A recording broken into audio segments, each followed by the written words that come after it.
কোটা সংস্কার আন্দোলনে নাশকতাকারীদের গ্রেফতার করার আগ পর্যন্ত চিরুনি অভিযান অব্যাহত থাকবে বলে জানিয়েছেন স্বরাষ্ট্রমন্ত্রী আসাদুজ্জামান খান কামাল।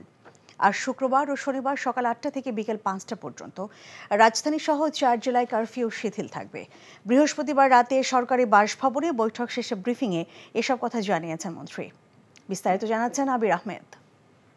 এখন জন্ম সনদ দিয়ে খোলো বিকাশ স্টুডেন্ট অ্যাকাউন্ট। নিজের বিকাশ নিজে কর।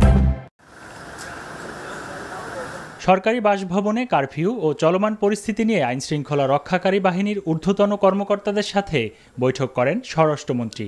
2 ঘণ্টার বৈঠক শেষে কথা বলেন গণমাধ্যমের সাথে। জানান, দেশের আইনশৃঙ্খলা পরিস্থিতি অনেকটাই শান্ত।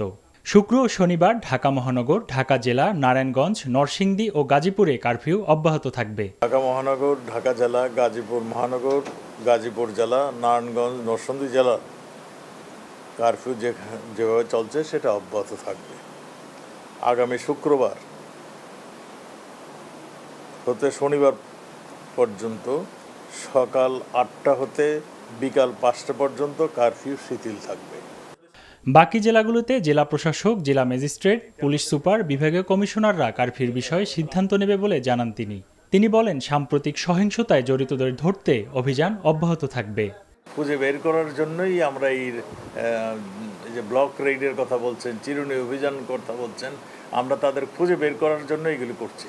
আমরা চাই যে এই মানুষটি আসলেই দোষী তাকেই বের করার জন্য, সেই জন্যই আমাদের এই চিরুনি অভিযান চলছে এবং এটা যতদিন পর্যন্ত আমরা সবাইকে ধরতে না পারবো ততদিন পর্যন্ত এই অভিযান চলবে।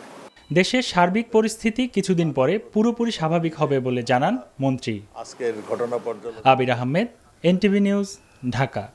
এখন জন্ম সনদ দিয়ে খোলো বিকাশ স্টুডেন্ট অ্যাকাউন্ট। নিজের বিকাশ নিজে কর।